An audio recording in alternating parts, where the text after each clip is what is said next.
It's timely. It'll be timely all through this year.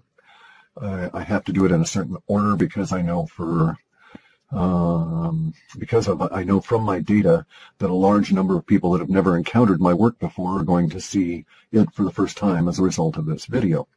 And so I need to let people know in advance that those of you who are familiar with it, you can just jump forward, because now I need to stop and devote a few minutes of time as to how my system works, so that the people that are new to it can get a basis and then later on go and do some more research.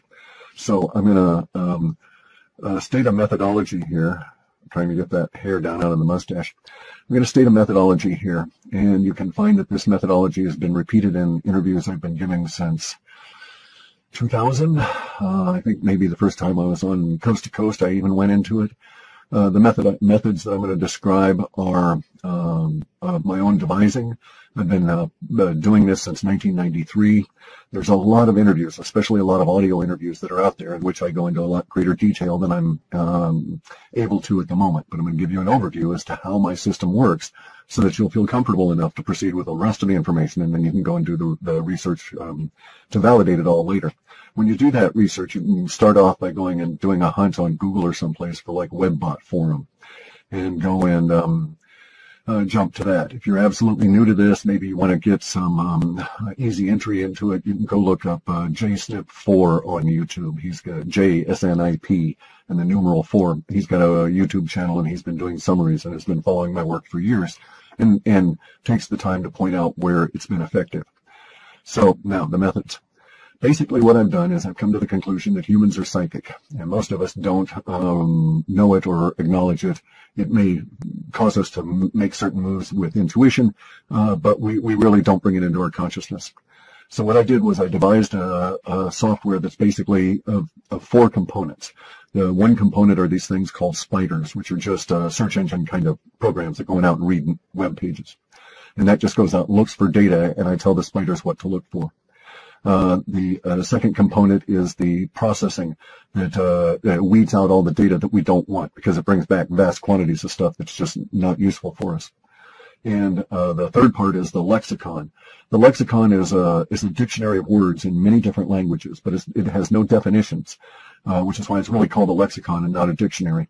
And what is attached to each of the words are values that are represented by numbers that go to how that word is perceived by the native speakers of that word in its emotional context. So see, basically what I'm looking for are emotional changes that show up in language.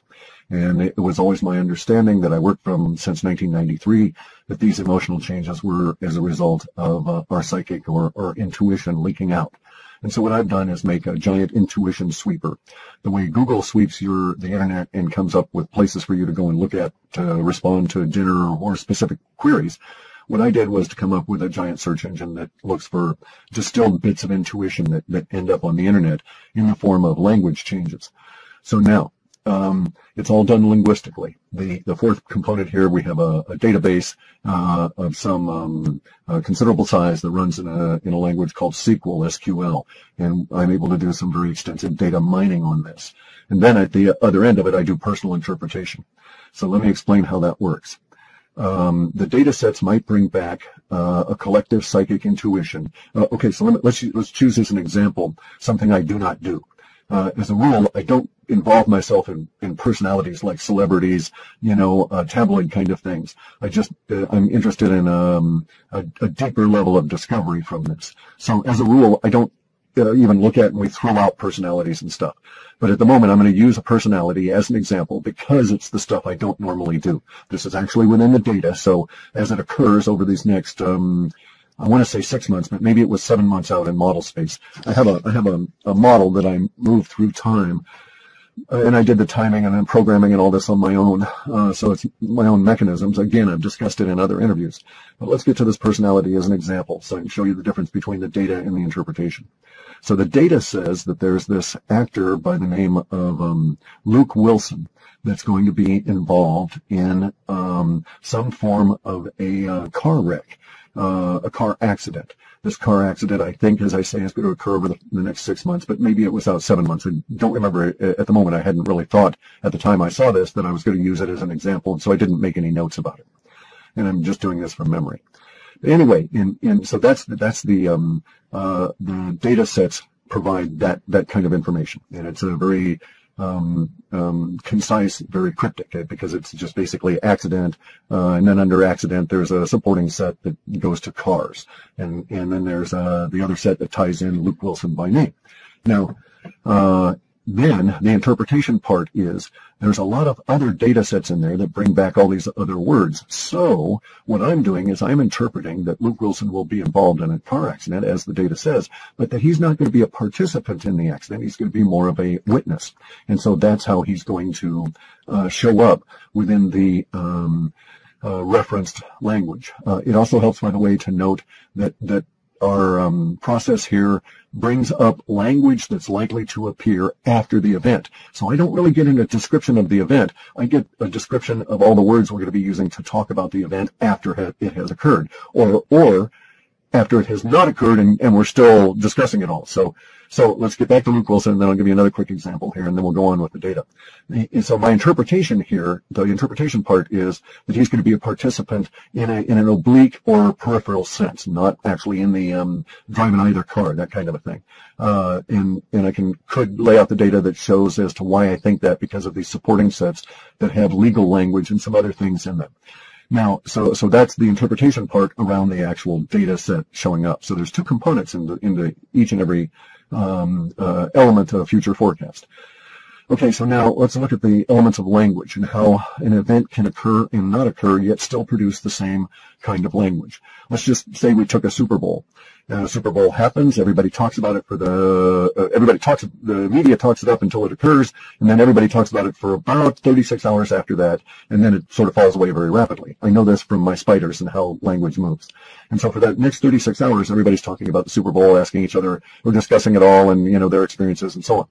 Now, it's my contention that if the media had done their regular run-up to the Super Bowl and then it had not occurred, the day before the stadium is supposed to be used, every toilet in that whole region broke, and it was not possible to bring in any toilets, so they canceled the Super Bowl. This is a far-out example, right?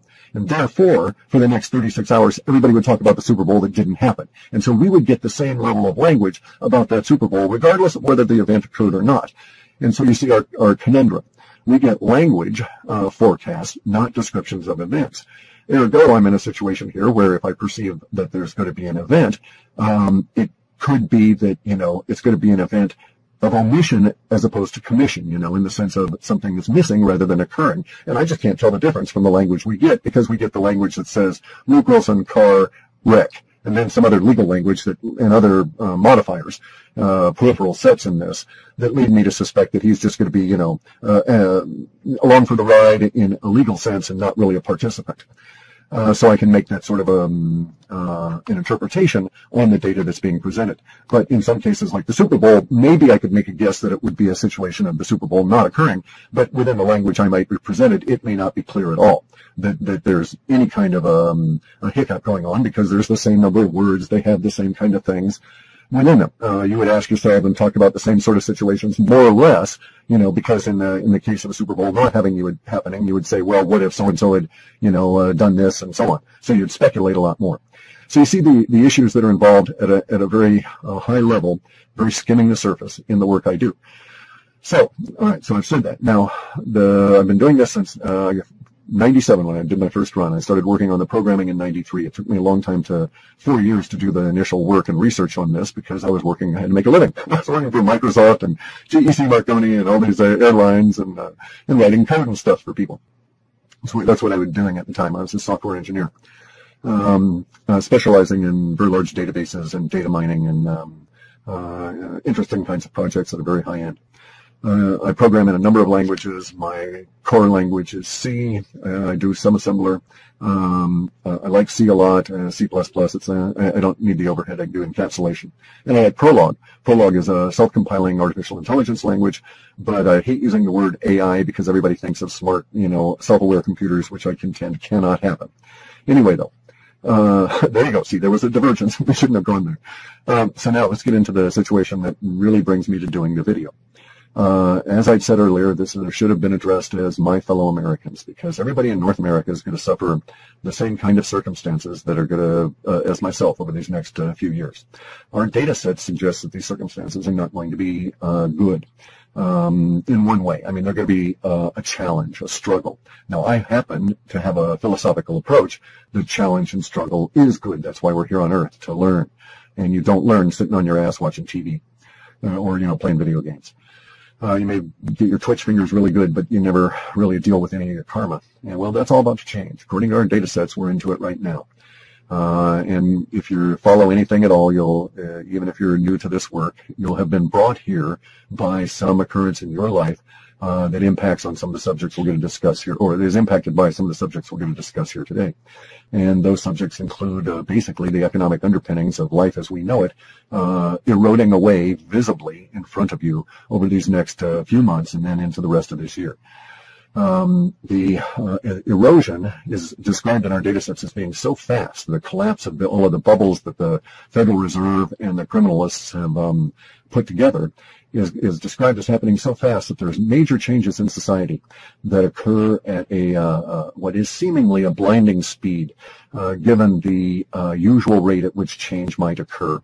Now, note that the powers that be, politicians and everybody, they don't like change in our society. Politicians are followers. They follow polls. They follow the masses. They're not leaders in that sense. So they don't like change because it causes them to have to change, and they feel uncomfortable because until they get a poll reading on it, they don't know how you're going to react, and they're paranoid. So you can't trust politicians to lead anytime, anywhere, under any circumstances. We're in a situation now where the economic bubbles are all going to pop. You'll notice this today, tomorrow, the day after, by a sudden scramble, and I mean panic. A struggle that's going to work its way up to a panic to own gold or silver. This is going to sweep over everybody you know at some point. It doesn't matter where you are, basically on the planet, because the collapse of the paper currency system is going to be a pandemic across all of the nations. It's going to be endemic to the society. You won't be able to escape it. It'll reach into every corner. Some people will benefit. They were smart. They knew what to do. They saw it coming. Most people will not. Most people will be caught unawares, and they will be thrown into resources or into searching for resources that they really don't have too much of a clue about. So this is not the place that you're going to get educated on how to go on out and buy gold or silver or any of this. By the time you're listening to this, if you haven't got a substantial amount of gold or silver stored relative to the amount of coins and a few dollars you've got, you may as well not even try, because it'll be too difficult to obtain, and the prices, you'll be chasing price. If you're an investor or a speculator and you have that kind of money, have at it. You have nothing to lose in terms of chasing that price, because those prices are going to go into what would be considered to be astronomical terms. And fundamentally, it all comes down to a necessary human reaction and what's going to happen that's going to cause those reactions. And so let me go into that very briefly. The powers that be that are behind the debt-based, paper-based monetary system have set up circumstances that is going to cause their minions, such as the Federal Reserve, Congress, all these people they control, to react in certain ways. The conditions exist. They've existed for a number of years, and they've been building and building until they finally got to that. I think it's Peter Schiff that uses the example. Maybe I'm incorrect, of the last snowflake, but nonetheless, the last snowflake has hit the huge mass hanging on Mount Rainier, and it started an avalanche that's going to turn into a lahar.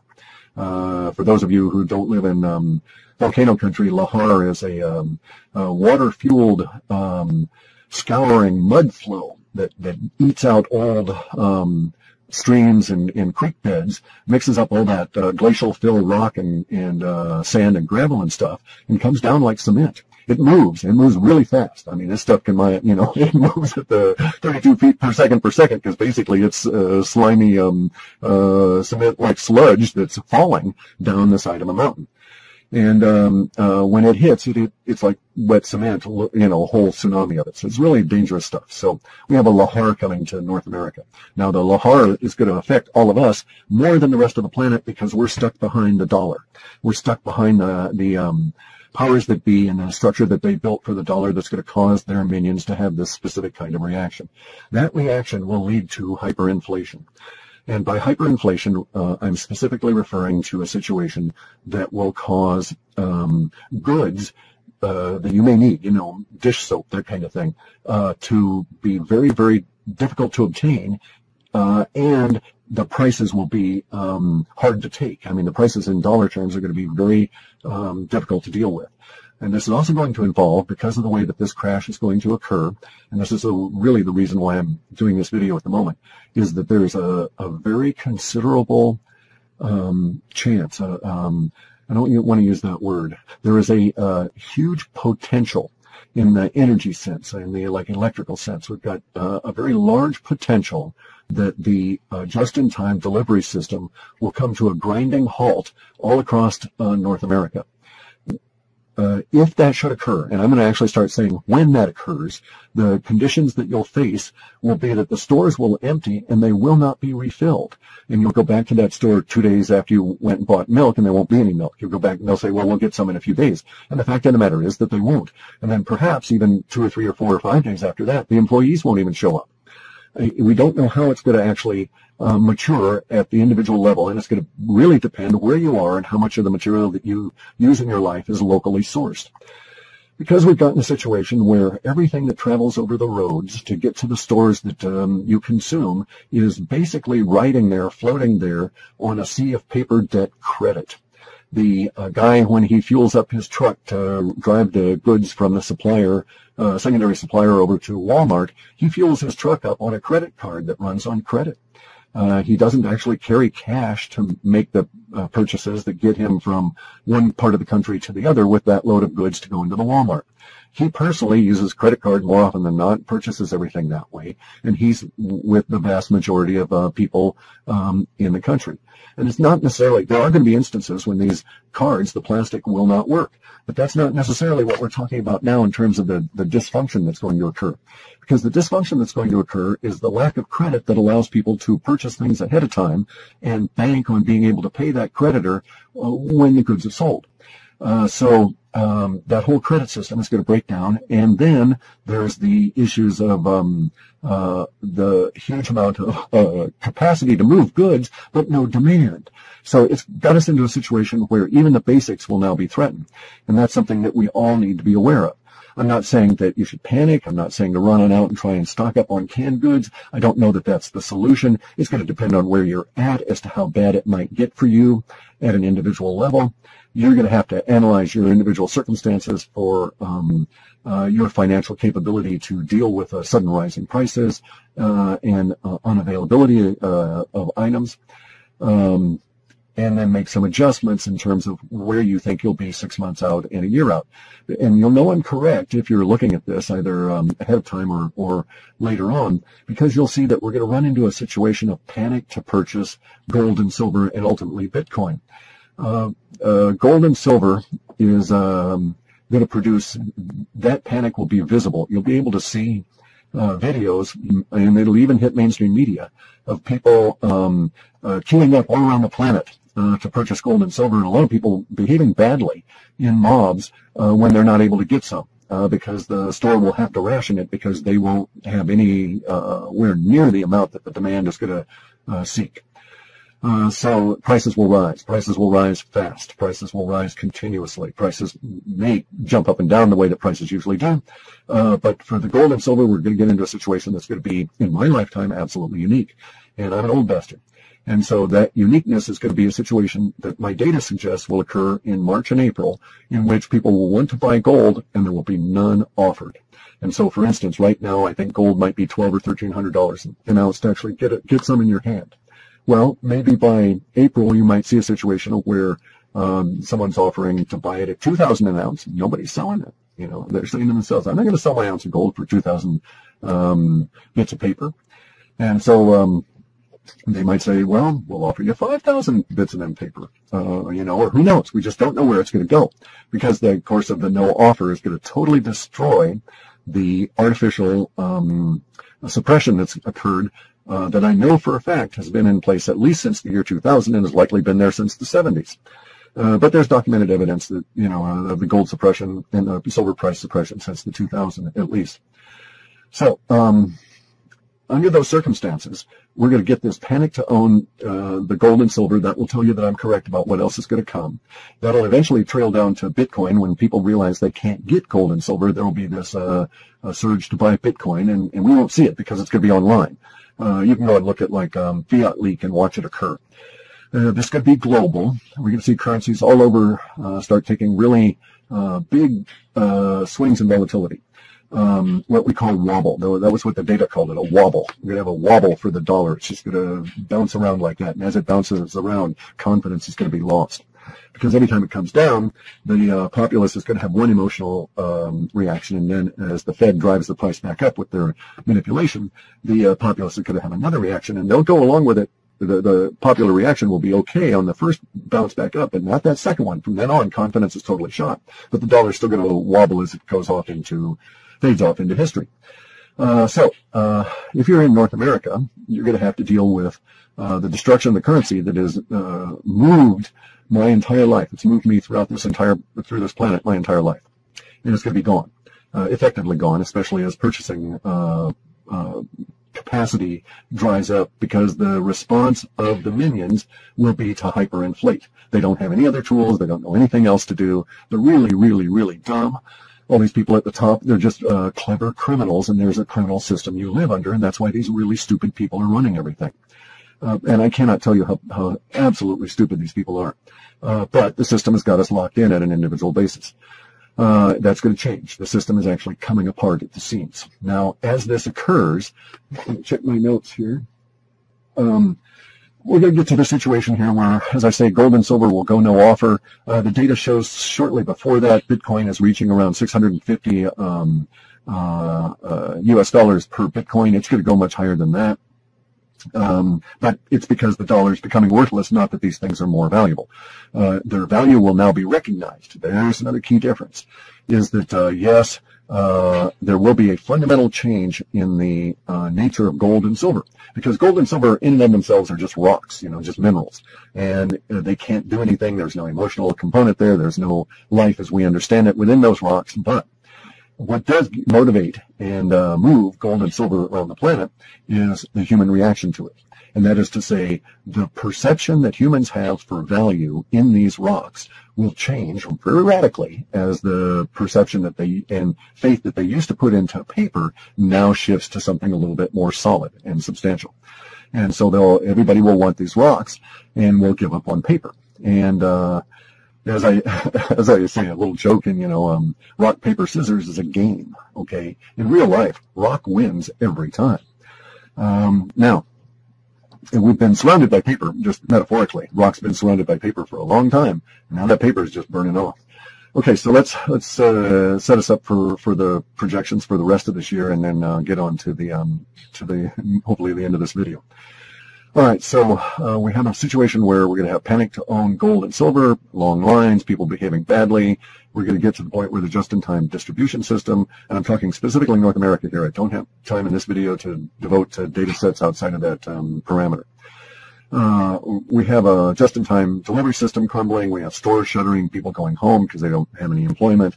We'll have all of this ATMs and other problems as the electronics give us a bit of an issue. And then we're going to have weather problems that are going to be quite severe this year. And so those weather problems are going to be very severe on the southeast in August through probably to the first part of October. And they're going to be very severe on the west coast from our abnormally warm spring all the way through an abnormally warm summer. Now, there's one caveat to this that I've got to put in place before I continue. And we don't have anything in the data to suggest that this will occur, but there is a small level of potential that it might. If the dollar system crumbles rapidly enough, the geoengineering, the weather modifications that you see every day, if you look up and look at the sky and see the planes spraying those white trails around that everybody calls chemtrails, if the dollar fails fast enough, that'll stop, and it'll stop very rapidly. There is a suggestion in the data from years ago that did have some potential even years ago. So we do have some small growth in that area now within our model space, and it could happen that way. And so that may be an exacerbating component to this, is either the ratcheting back of the weather modification because nobody can afford the price of kerosene to put into the jets to fly them back and forth, or it may be that the chemtrail program collapses very rapidly.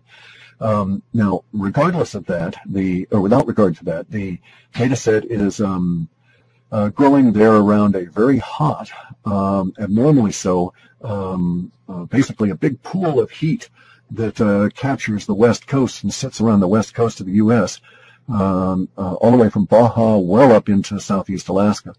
And it's a heat that's going to be crushing at points later in summer.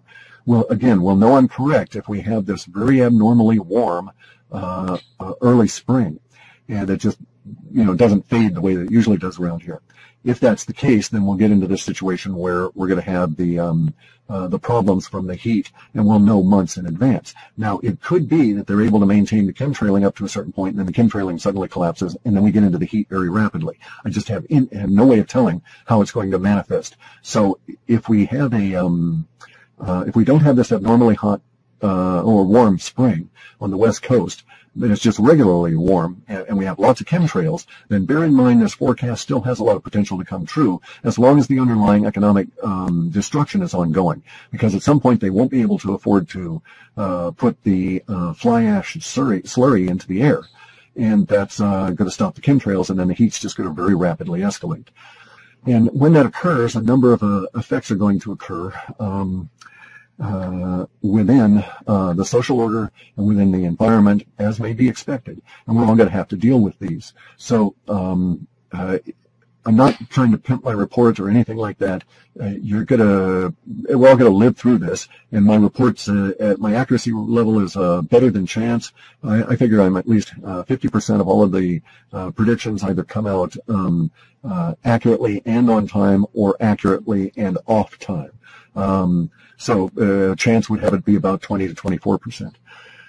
So under the circumstances, you're going to have to decide how you're going to deal with a situation where we have a heat wave on the west coast that may extend inland some considerable distance and into the southwest that might cause severe problems for your environment, especially at a time when electricity may not be all that reliable. See, all this stuff's going to hit us all at once.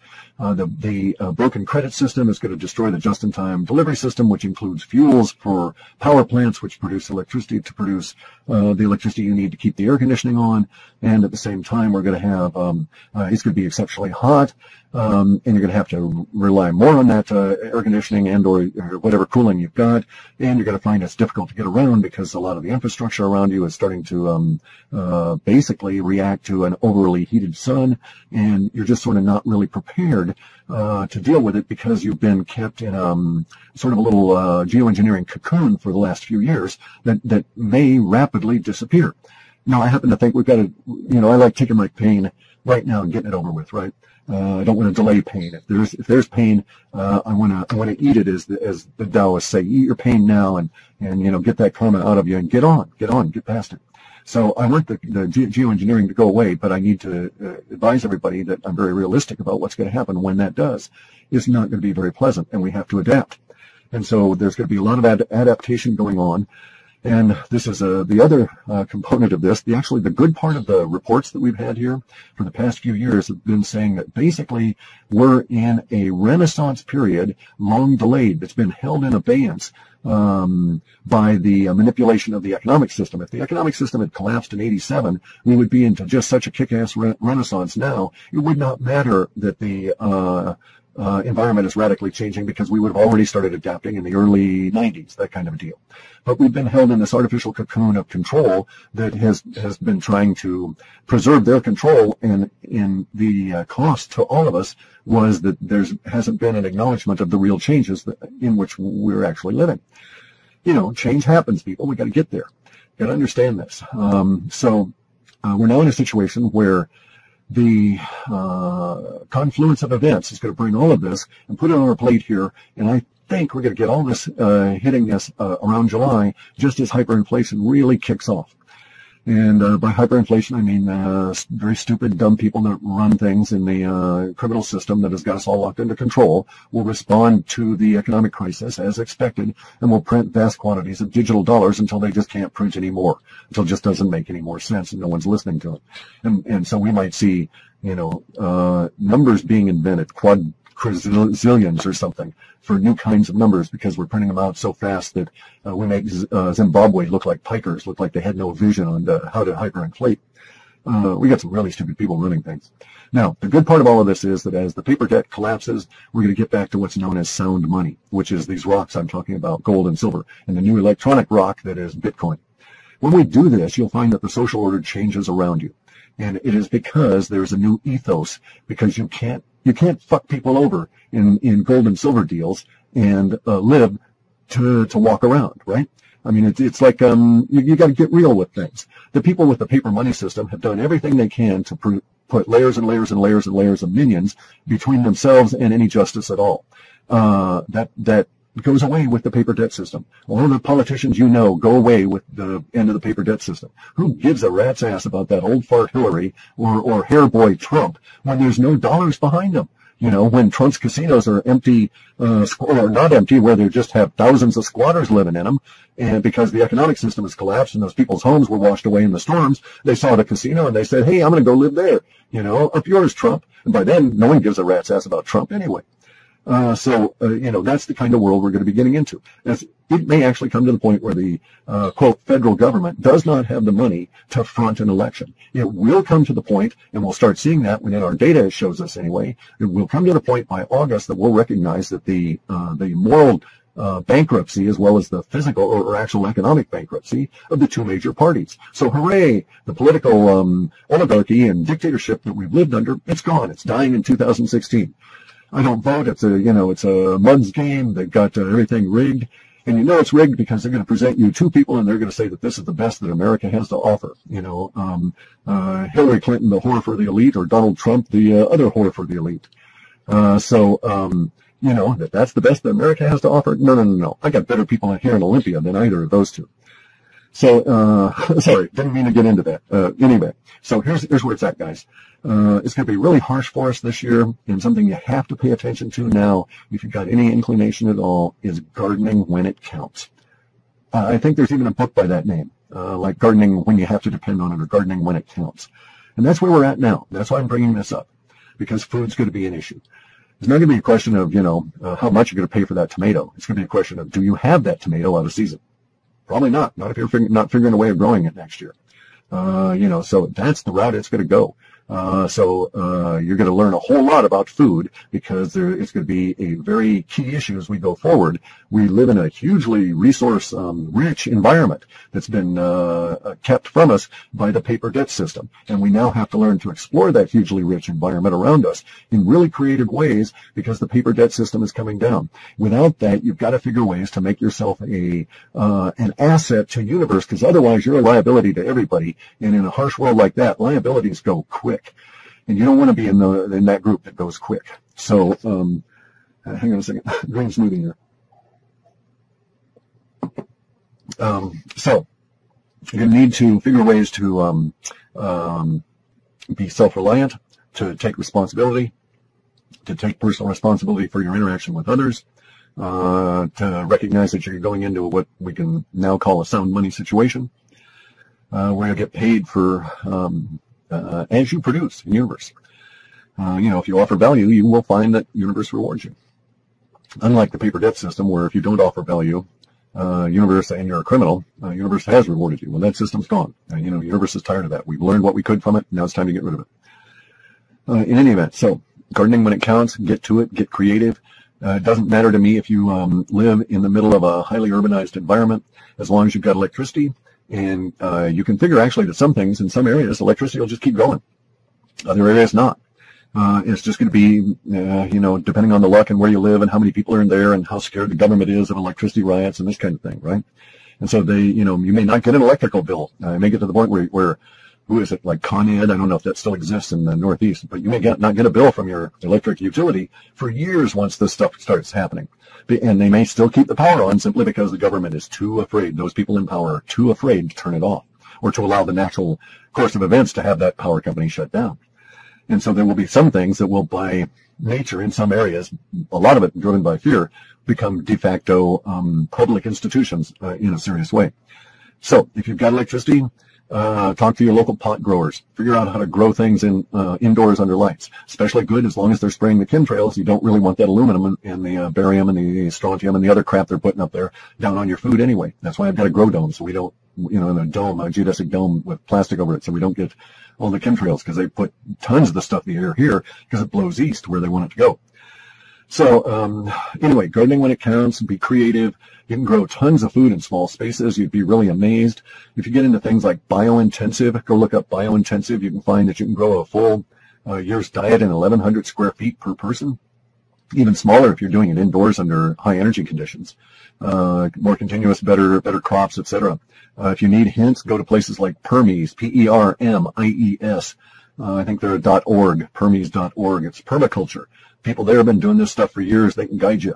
It doesn't have to cost money. You can find most of the materials. We're in a resource-rich environment. Even in an urban area, you can find areas where you've got sunlight and all the conditions that you can then, or most of the conditions that would then allow you to do something, drape plastic over a balcony and you've got an instant greenhouse, that sort of a thing. So it's going to come to that. Look to what happened to Cuba as your model, because that's going to be basically what's going to be happening to all of North America over these next few years. We're into the periods of struggle. It started this year, January 1. It started just if you paid attention to the stock market, it started there with very ominous sign, portents of the future, all of that. And so we're into the years of struggle. It's a decade. We'll be doing this for the next 10 years. The first 4 years are going to be really rough. That's when most of the people that are going to die from this will perish, is in those first 4 years. So if you make it through these next 4 years, the odds, so to speak, are increasingly in your favor. There are going to be a lot of people that are flourishing, that are going to flourish in this period of time because it's their nature. You may want to, latch on into their sphere of influence, because there's creative individuals out here that are going to respond in a very positive way and create whole new social movements and means, and in some cases, economic empires, because they'll know how to do things and will respond appropriately, and the universe will reward the fact that these guys have done that. It's going to be very difficult for everybody. Let me see the last on notes. Okay, so gardening when it counts. Weather's going to be a problem. Be prepared to do all of your gardening stuff indoors. It doesn't matter if you're east, west, north, or south. There will be some kind of a condition that will impact you in a negative fashion that indoor gardening may make more sense. In some areas, power, when it goes, it won't be coming back. It's just going to be, at least not in any meaningful fashion. So just be advised of that. There are going to be areas that, according to our data, that lose power regionally, and then it's a struggle for years for them to get up to the point where they have reliable power again. I don't have any sure guidelines on where that might be, and I don't offer any suggestions to anybody on where they should go live, because that's personal karma. As I say, I could tell you, oh yeah, go live in Denver, Colorado, and you get there, and the second day you're hit by a truck and killed. It's entirely personal karma. So, don't ask me where universe wants you to live. Ask universe. And then if you're dependent on medicines, be advised that you should look into that. See if there are substitutes, see if you can stockpile. There will be shortages in some medicines for some period of time. Over the next 10 years, it's going to be a little bit spotty. Now, on the other side of that, there's good news in the data sets that say that the Renaissance is going to hit North America. We're going to really blossom. That once we get rid of this paper debt monster, the zombie octopus banks that are vampire squid things sucking our blood and life. Mixed metaphors all the helling on there. Once they're gone, the Renaissance really blooms here, and we come out stronger, in some ways much more cohesive, and in the end, North America, or not in the end, but over the next 10 years, will come to dominate and offer to the planet some things that don't exist now. A plethora of North American-based bioreactive agents in the forms of new medicines that will be developed here that basically couldn't have evolved, couldn't be built anywhere else, simply because of the plants and mineral structures that have evolved here. That's going to happen. Also, data showing that we're going to get into new kinds of businesses that may include, George Jetson kind of cars, anti-gravity kind of floating around vehicles, which I personally would like. That'd be really cool.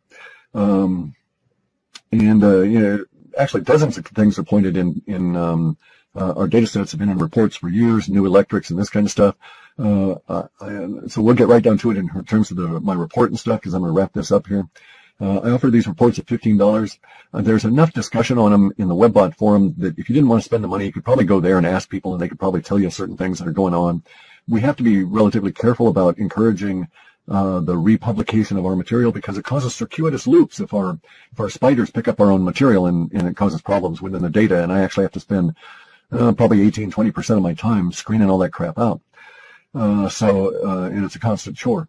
So I don't really advise people to discuss that in that fashion, but if you can't afford the report, I'm certain you can go and learn what you need to from the people that are discussing it in places that we've got like cordoned off, like the WebBot forum and stuff. Now, note, I don't involve myself in that forum. I never go there. I don't run it. It's none of my software, not on any of my servers. I just don't have the time to get involved in any of that sort of stuff. Any new information I get on a pertinent to the moment kind of thing, I usually post on Twitter. When Twitter goes down, I'll probably put it on Google Plus, or post it on my own site, depending on what's happening at the moment.